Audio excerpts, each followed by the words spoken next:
And you guys are going to take your toxicology test this week, which means once you finish the toxicology test, you'll be starting the air pollution unit. Okay. So I'm going to go ahead and start talking about the air pollution unit. That way, when you guys start it, you'll already have some hopefully helpful information. So we've got some vocab about the different layers of the atmosphere. So the troposphere is the lowest layer of the atmosphere. That's where basically pollution occurs. Okay, so most of our pollution is right here. Smog, all that kind of stuff. It's all right there, okay, in the troposphere. Then we have a break, and we call that the tropopause. And then we have something called the stratosphere, and that's above the troposphere. Now,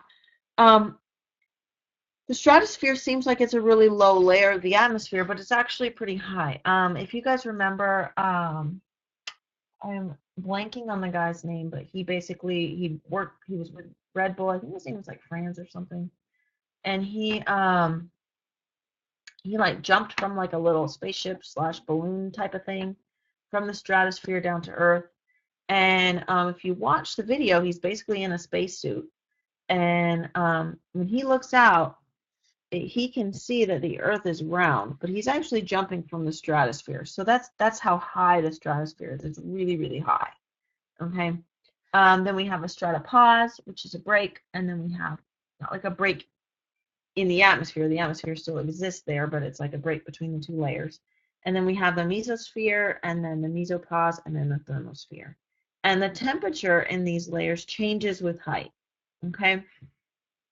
So as we get higher in the troposphere, the temperature decreases, and then the temperature gets hotter again in the stratosphere, and then it decreases again in the mesosphere, and then it increases again in the thermosphere. Okay, so that's kind of how the temperature works. So when you guys do your, there is a lab you guys have to do. Let me see what it's called. It's called the Layers of the Atmosphere assignment. So it's not really a lab, but you guys have to make a graph, and your graph should look kind of like this when you graph the temperature.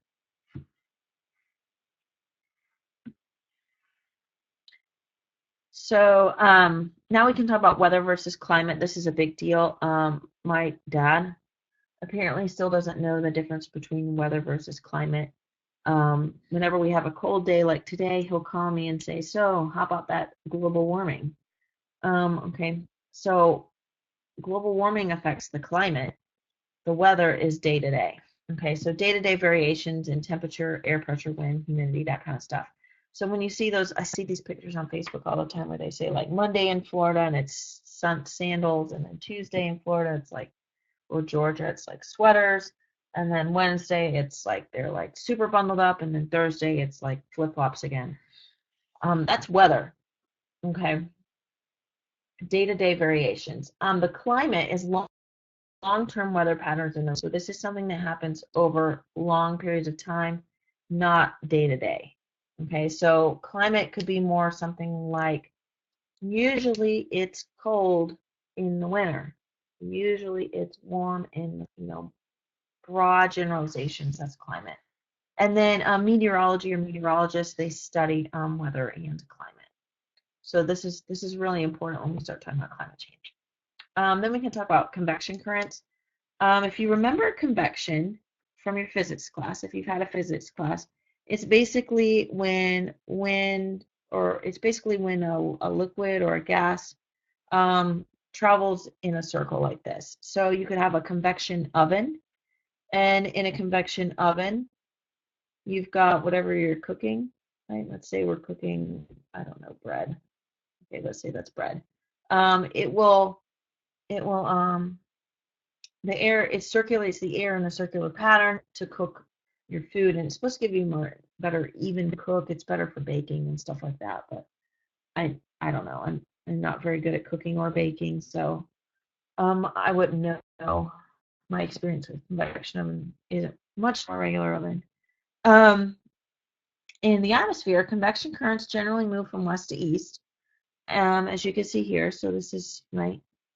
If this was like north, east, south, west, they're starting basically here and they're going this way. Okay.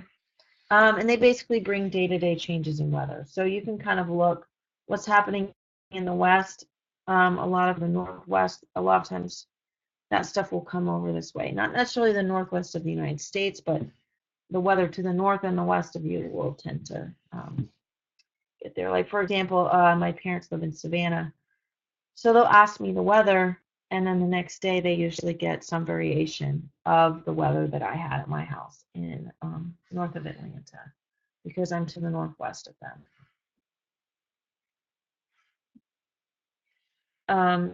So then we can have something called a front.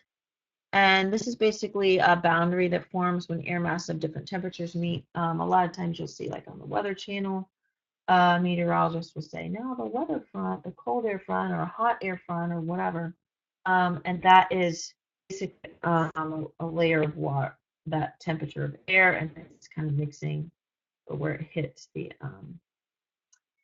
warm air. And a lot of times when you have two fronts mixed, you have some sort of issue, have like rain or something like that, usually changes. So now we can talk about climate change a little bit. In 2007, the IPCC, which is like the International Panel on Climate Change, they concluded that the warming of the climate is unequivocal. They said the climate is warming, that's that. And this is how they were able to tell. This is their evidence that they came up with for making this statement. Okay, they said that the oceans are warmer on average. Okay, the atmosphere is warmer on average. We are getting more rain on average. We have more extreme weather events on average. So most years we're going to have more extreme weather events than the year before. And then the sea level is rising. Okay, so these are the reasons they said, or the evidence that's showing that the climate is warming. Okay. The first assessment that the IPCC made, they found that there's a greater than 90% probability that this increase in temperature is caused by anthropogenic greenhouse gases, or greenhouse gases done by humans. Okay.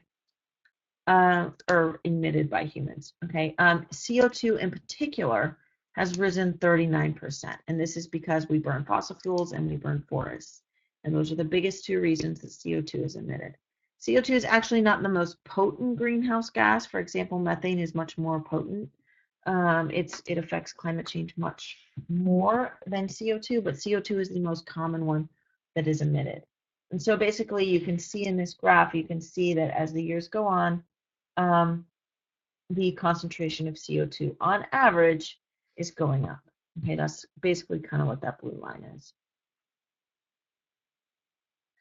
So then the IPCC, they had a third assessment, and they found that aerosols continue to alter the climate. They found that the models that they're using to predict climate change is the confidence in them is increasing, and so they're getting much better at making these models. They have more evidence, and they said that humans are going to continue to change the climate. One of the things my husband does is he's like a computer programmer, and so but he used to be a scientist, and so he gets people in his job that are more from like the business world and things like that, and they always ask him. They say, "So what do you think about climate change? Do you really think that humans are causing climate change?" And he says, "Well, the data suggests that it does." He says, "But even just like look at a picture of Earth from a spaceship." He said, he says, you see all those bright lights that you can see from the spaceship, right? That's all humans. All those bright lights, those are humans. He said, can you honestly tell me that you think that we can see evidence of our civilization from space? Do you really think that's not having an effect on our planet? And then, the people we talk to say, yeah, that makes sense. So it's just, something to kind of think about. I like that example he uses. Basically, every single scenario or every single model predicting what's going on in the environment, predicts that temperature and sea level is going to rise. Every model. There is no model that doesn't predict this happening. And that this is going to persist for many, many centuries.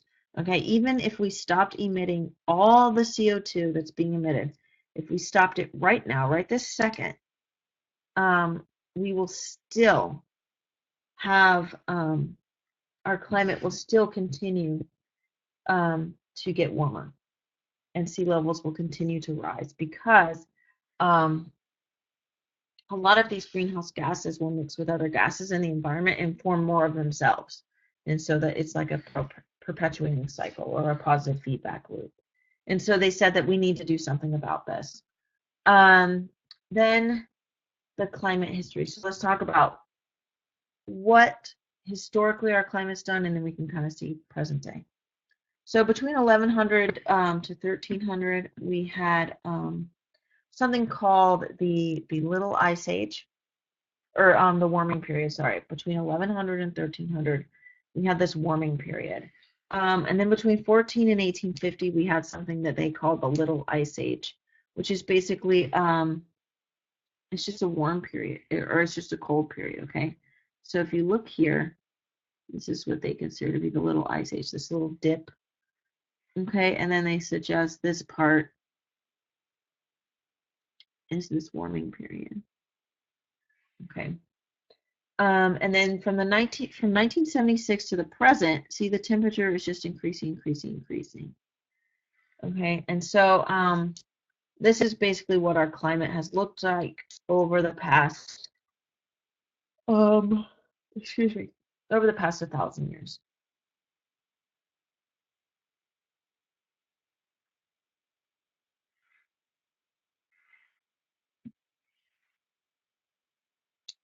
So now we can talk about El Nino and La Nina. And these, I remember when I was in like elementary school, they were just starting to figure out El Nino and La Nina. It was a big deal. Um, but now it's pretty common. And basically it happens like every few years. And it can reverse the trade winds. It dominates the climate over much of the planet. It affects how the climate, not just in the south, but in lots of places. And then it can last for over a year. So if you look at this picture, okay, there was an FRQ once about El Nino and La Nina. In the normal situation, we have basically cool water from Ecuador and Peru, and it moves towards Australia where it gets warmer.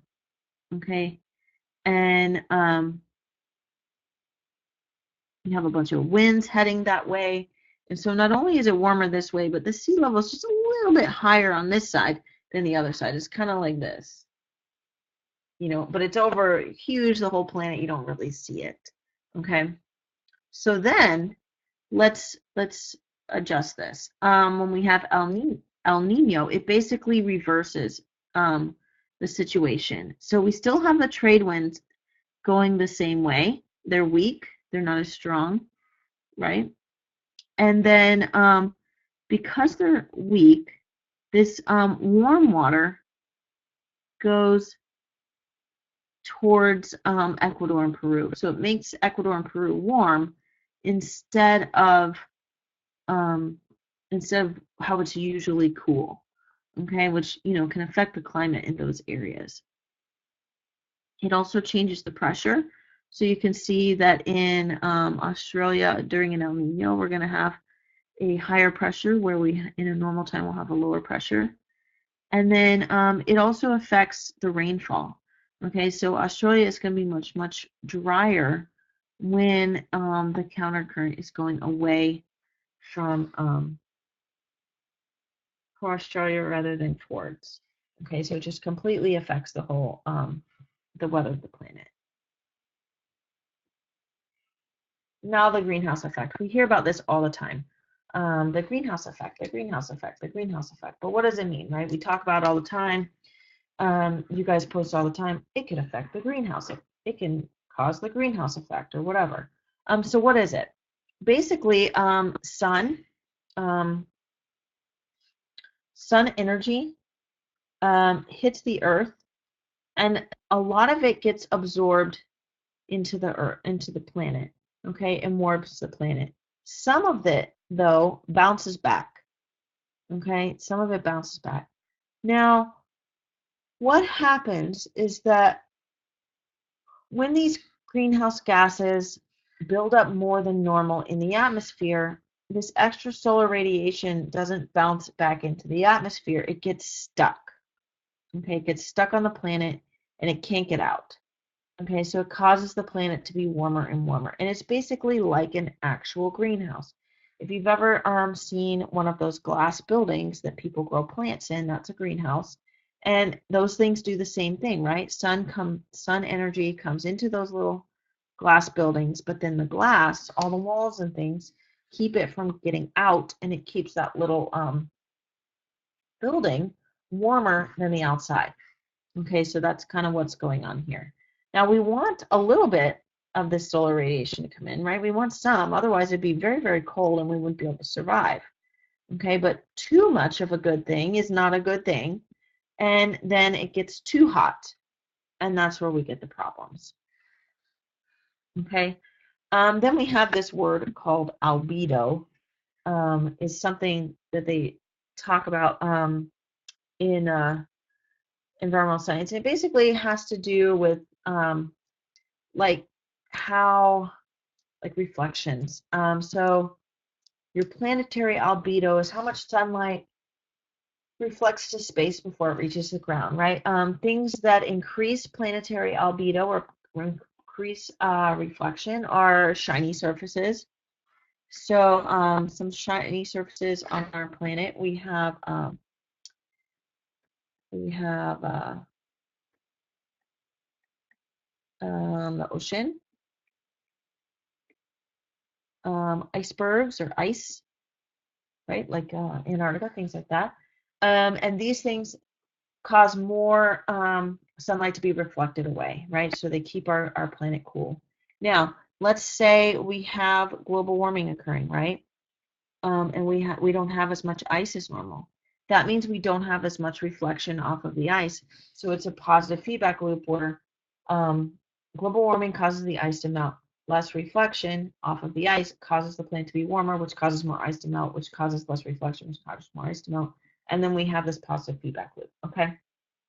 So that's a problem with this global warming, is then we get this, these positive feedback loops are very, very difficult to interrupt, okay? So that's really the big part, the big thing we need to know about albedo. What are some other things that can affect the climate of the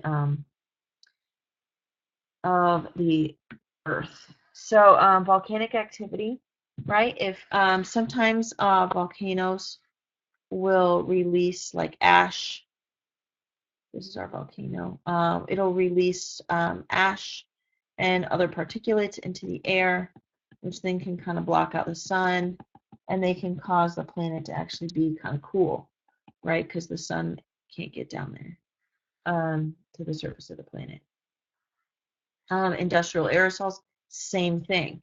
They instead of being caused by a volcano, though, it's caused by a factory, and we get these particulates in the air which don't allow the sun to get through. Sooty aerosols, they can actually they can cause the opposite to happen, and then fluctuations in solar radiation. So if we get less solar radiation, we're going to have less.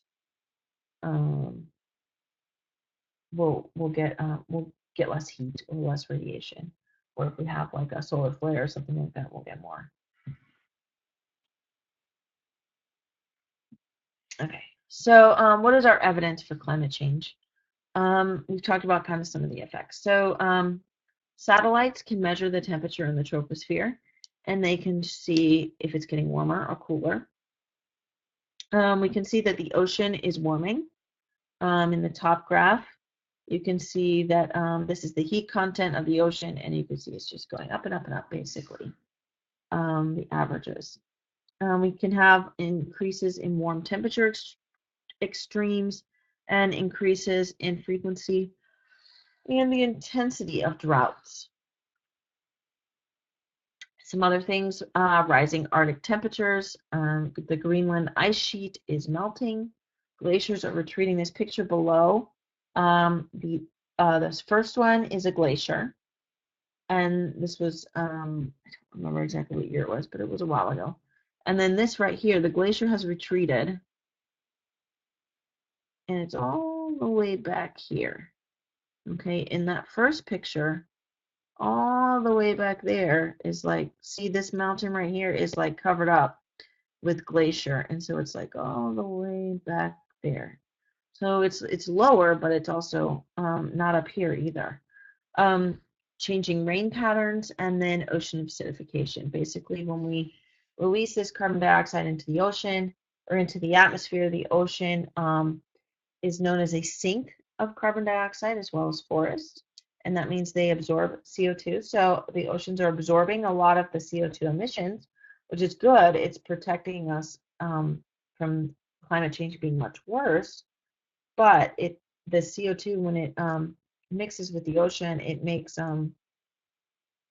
carbonic acid, and it causes the ocean to be more acidic, which then can kill critters and plants that live in the ocean. So what are some of our greenhouse gases? So carbon dioxide in 2009, carbon dioxide was 39% higher than before the Industrial Revolution. That was what, like 9 years ago? And the sources of carbon dioxide into the atmosphere are burning fossil fuels and burning trees. Things that can absorb carbon dioxide and make it not as bad are the oceans and terrestrial ecosystem plants, right? If you remember from biology class, plants take in CO2 and produce oxygen. Okay, that's another problem, right? Because you see another one of those positive feedback loops, right? Wrong slide. There we go. So if you're burning trees, right? So I'll just do burn trees. That means there are fewer trees, which means they absorb less CO2.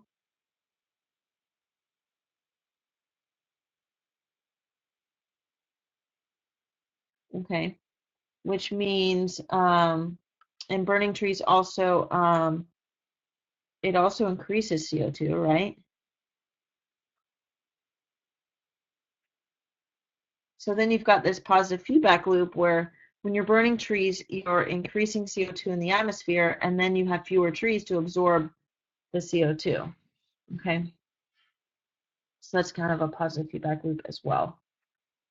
Water vapor, believe it or not, is a greenhouse gas. A lot of people don't believe this. If you look at the picture, water vapor is actually the most populous greenhouse gas. It's not as effective a greenhouse gas as some of the others, which is a good thing because there's a whole lot of it. It's been on the increase in 1998, and basically another positive feedback loop, right? As it gets more humid, it's going to trap more heat, which makes it get more humid, which makes it trap more heat, which makes it get more humid, and you've got this positive feedback. Excuse me. Methane is another greenhouse gas. It's actually 20 times more effective as CO2 as a greenhouse, like I mentioned earlier. And sources of methane are wetlands. As things are decomposing in the wetlands, they release methane. Plants, livestock, cows release a lot of gas, and their gas is methane that they release. Landfills, the decomposing of things in the landfills causes the release of methane. Coal mines producing natural gas because natural gas is methane. Rice fields and manure. And the concentration of methane in the atmosphere has more than doubled since the Industrial Revolution. Nitrous oxide is also a greenhouse gas. It has increased 18% in the last 200 years. Some sources of nitrous oxide are agriculture, the oceans, burning biomass, that's burning things that used to be alive, and some burning from fossil fuels and also industries. And the bad thing about nitrous oxide is it has a very long residence time in the atmosphere. It lasts 114 years in the atmosphere before it dissipates. Ozone is another greenhouse gas, and the source of ozone is sunlight on pollutants. It's a secondary pollutant, so basically when the primary pollutants are released, they mix with things in the atmosphere and form ozone. Vehicle traffic, burning forests, and agricultural waste. And ozone has increased 36% since 1750.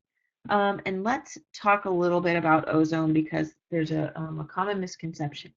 Okay, so we've got two types of ozone. They're both ozone, but they're in different locations. Okay, so we have ozone in the ozone hole or the ozone layer, and then we have ozone pollution.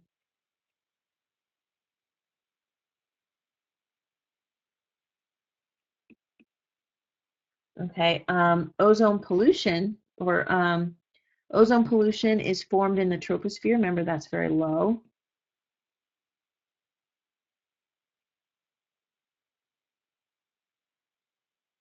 And it is known as a greenhouse gas, and we don't like it.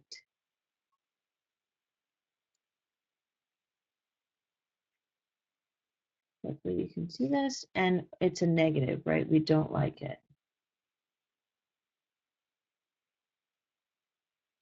And then the ozone layer is higher in the stratosphere.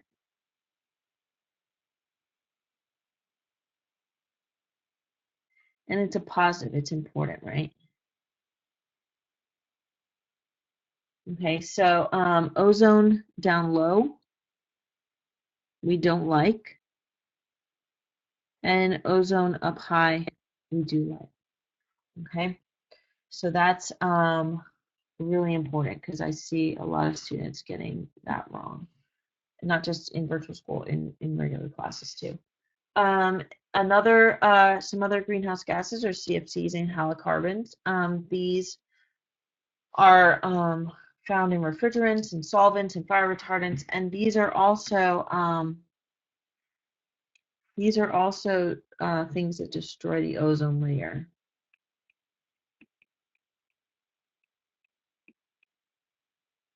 Okay, so they're like doubly bad.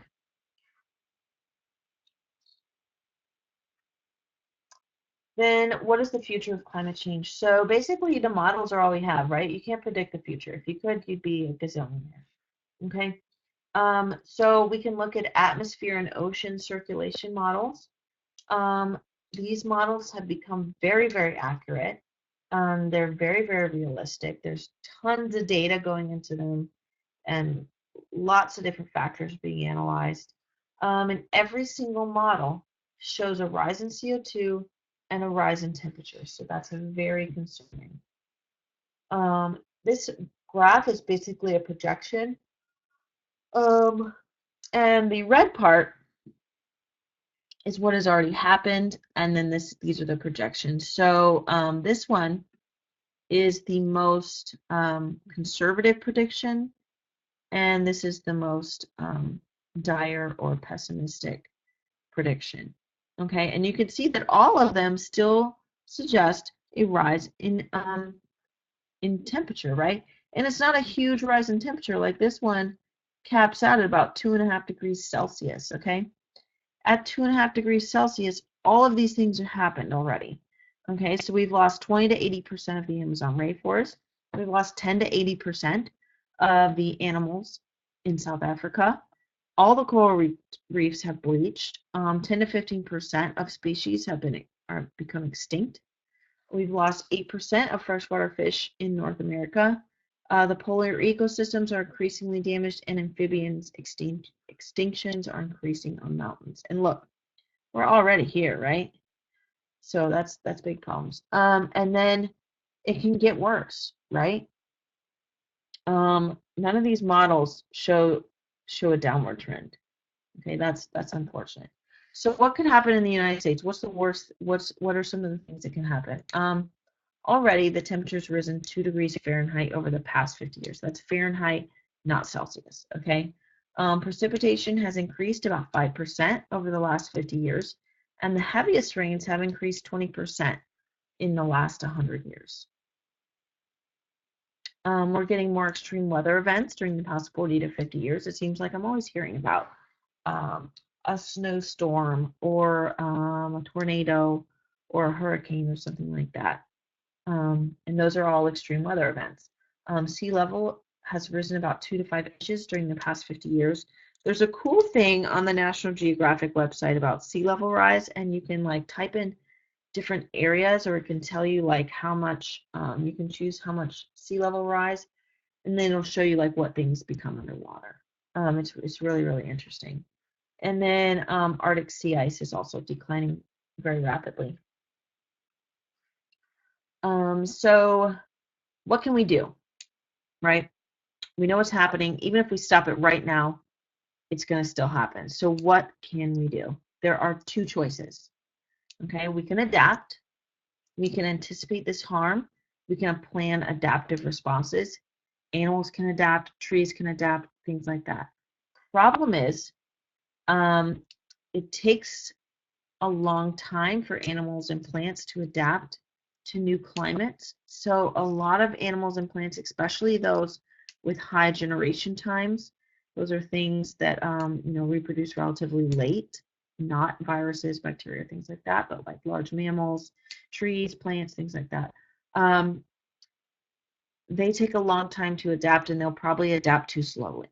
So they will tend to go extinct. And then again, humans, it takes us a while to anticipate and plan adaptive responses, right? It takes some time. And again, this takes time, and as this time is happening, right, all these things are still occurring, right? And then we can mitigate it. We can do things to reduce emissions, to reduce as much as possible, okay? So for example, driving an electric car could reduce your CO2 emissions. Using solar panels could reduce your CO2 emissions. And so that's mitigating the effects, because just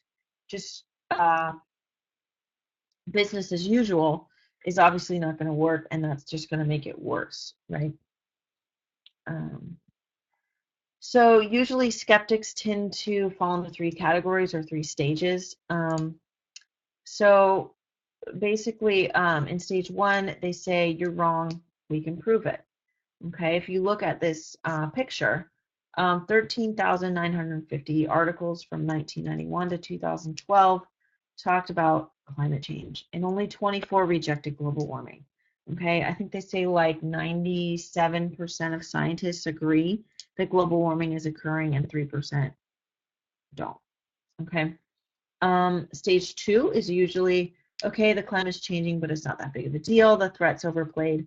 Why take all these expensive steps to present something that probably won't even happen? Okay. And then, well, it's going to do something really bad, but we're not sure. We're just going to adjust. Okay. So I watched this video once. I've seen it a couple times now. But this guy, he talks about, he makes this little graph, and he talks about climate change. Okay, he makes this little chart like this, and he says, yes, it's happening. No, it's not happening. Okay, yes, we took action. It was day in A. No, we didn't take action. Okay, so if it's occurring and we took action, okay, that's going to be that's the best we can hope for, right? Or that's it's climate change is actually occurring, and we took action. So we did something, it's not going to be as bad as it could be, right?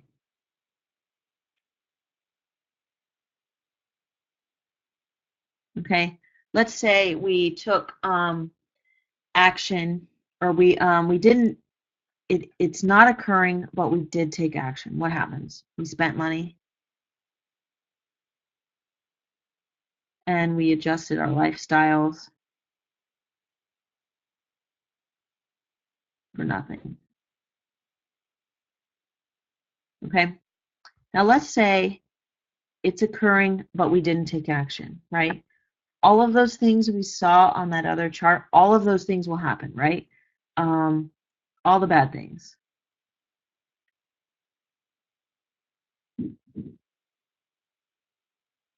Okay.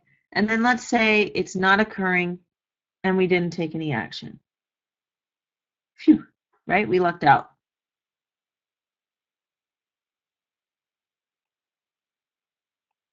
Okay. So in three of those four scenarios, right, there's only one scenario where not taking any action is a useful thing, right? So if it is occurring, we took action, it's not going to be as bad. If it is occurring, we didn't take action, all the bad things will happen. And if it is occurring and we it's not occurring and we did take action, we spent some money, but at least we're living a more sustainable lifestyle anyway, which is a good idea. Okay, so but the worst thing, right, is it worth all the bad things? Are you willing to take that 25% risk? There's a 25% likelihood that all the bad things could happen, right? Are you willing to risk that? Especially when all the models predict this, right? So it was an interesting video. Um, it's called like the scariest video you'll ever see or something like that. It's on YouTube. And the guy's got like a really silly hat on. So if you want to check it out, it's interesting. Um, Now, some things we can talk about when we're talking about climate change and what we should do. Um, the precautionary principle, right? If the precautionary principle basically says if we're not sure what's going to happen, we should do the most precautionary thing or the most careful thing, right? We shouldn't just say, "Oh, okay, we're not sure. Let's just, do all the things." We should be careful, right? And take the most safe action given that we don't know what's going on. Then there's something called a pays principle, where the folks that are polluting the most will pay the most, taxes, whatever. And then there's an equity principle, right? To be most fair to everyone, right? Is it fair that these few people are doing the most polluting, yet it's causing everyone to suffer? If we want to talk about the estimates of loss to climate change, economically total, it's about 3.6 of the total GDP. That's the gross domestic product, which is about 3.8 trillion. This is a picture after Hurricane Sandy, by the way. Hurricane energy, real estate, and water losses is about 1.9 trillion, and total loss is 5 to 20% globally. Okay, up to 20% globally. That's huge. So what have we done about it, right? In 1997, we came up with something called the Kyoto Protocol. A bunch of nations went and they discussed global warming, global climate change, what we should do. They said, let me check.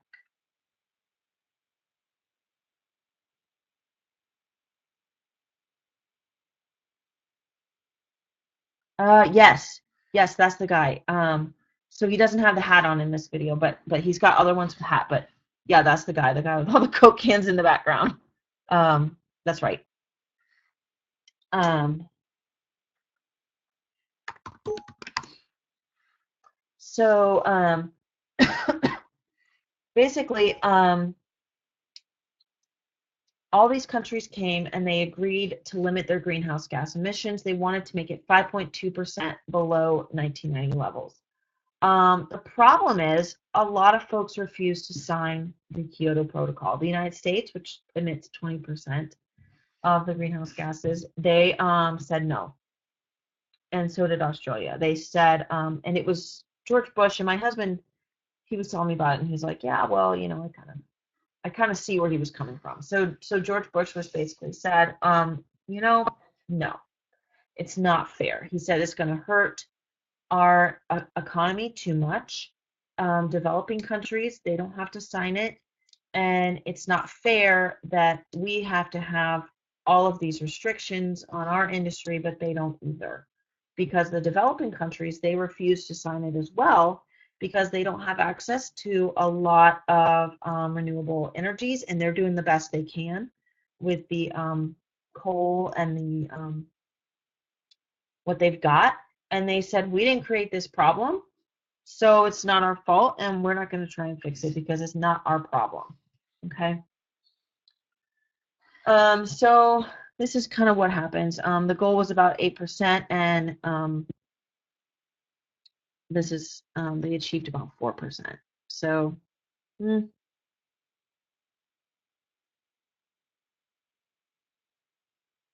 so here's this, that's why they say like George Bush or whatever. Um, and so this is what I was already telling you about.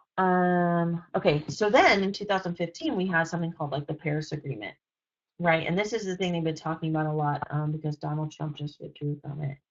But basically, 195 countries, basically every country in the every country in the world, I think besides like there's just a couple countries that didn't sign it, but they've since signed it now. They said that they were going to reduce their emissions. There's no like backing to this, so it's basically like, yeah, I'll do that, and everybody goes, yeah, I'll do that too, and then they try and figure it out, right? They try and do what they can to reduce emissions. Okay, so these are some of the things that they were going to try and do. And there's no penalty if you don't make it. It's just, everybody trying to do their best to reduce greenhouse emissions. So by pulling us out of the Paris Agreement, it's not like it matters, right? We could keep doing the Paris Agreement, and then we still look like good guys, right? But then and we could just not meet it because there's no punishment for not meeting it. So it's kind of silly. It's, um, it's a politically silly move. So what's going on? A lot of the states, the individual states in the United States are taking action to address climate change because the federal government they think is not doing enough. So they one of the things that they're doing is something called a cap and trade program. So there are limits on the amount of whatever that you can release different chemicals, and then companies can have a certain amount, and if they don't use all of them, they can sell their unused amounts. But there's a strict cap on how much you're allowed to use. This is a table that has a variety of mitigation tools. Um, I'm just gonna leave it up here for a little bit. I'm not gonna like read it to you. That way you can see it if you want to take a screenshot or something like that. But these are just ways that we can mitigate greenhouse gas emissions.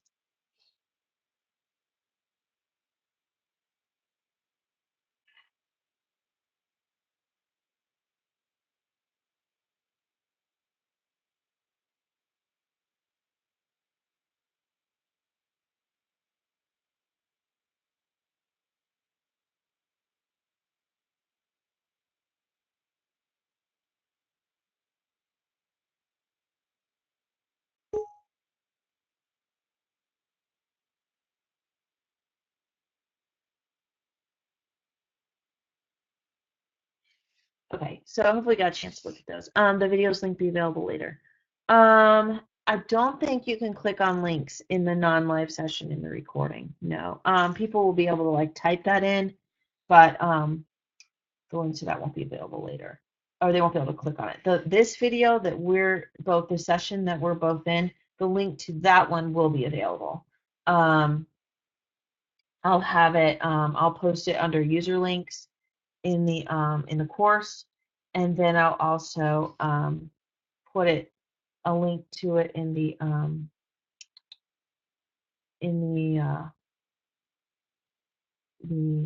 why is I'm blanking, the ELO folder for this the quiz for this session. So you'll be able to watch this video later, yeah, but you won't be able to like click on your YouTube link. These are ways that we can adapt. Okay, how all countries can adapt and how developing countries in particular can adapt to climate change. And so I'm just going to pause here and give you a chance to read it, and then I'll come back to it.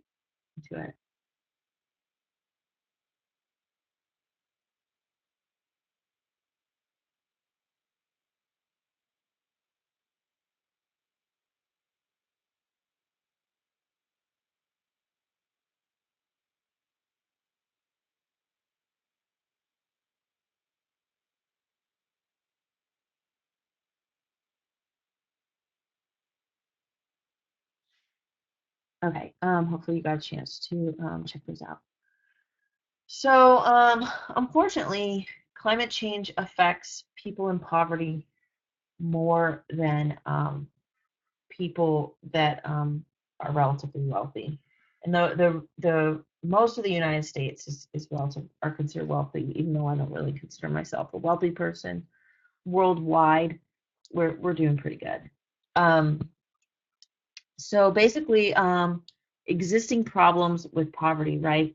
Like these people in this picture, right? They don't have houses, they don't have other things, and that's just going to become worse, right? Either whether it's more rains or more droughts or whatever.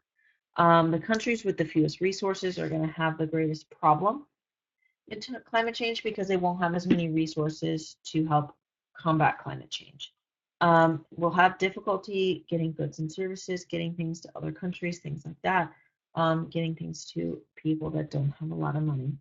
Um, Major weather events tend to increase and they affect poor people disproportionately, right?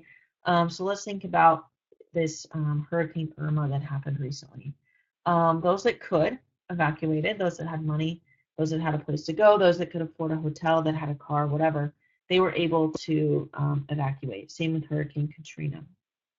Those that didn't have cars, didn't have a place to go, couldn't afford fuel, couldn't afford a hotel, didn't have anywhere to go, those folks had to stay, right? So they were disproportionately affected by Hurricane Katrina or Hurricane Irma, right? Because they were stuck there. And then developing countries need to reduce climate change, but then there's also these things called Millennium Development Goals, which is something worldwide that they basically said we wanted to do, which was like increase um, female reproductive health or increase education or safe drinking water, things like that. They're trying to do all of that in addition to reduce climate change, and it's just a lot of things. And then here's some ways that they've suggested getting rid of climate change. One of the things they suggest doing is adding iron to the ocean to stimulate phytoplankton growth. Um, Adding scrubbers to factories in different places, which absorb CO2. So when whatever's released will be released without CO2. Somehow block solar radiation from reaching the Earth. And then create satellites that reflect radiation back to the sun. Okay, so they're coming up with some crazy things, some really wild things. Sometimes they call this moon thinking, right? If there's no issue or no problems, what would you do, right? If there was no, don't think about what's practical, just think about what would be the best solution. That's called moon thinking because it's taking away those things that could possibly make it difficult and just thinking, okay, what's the best solution? Okay, now how do we do that? So there's some interesting proposals they've got there. That's all I have for you today. If you have questions, I can answer them.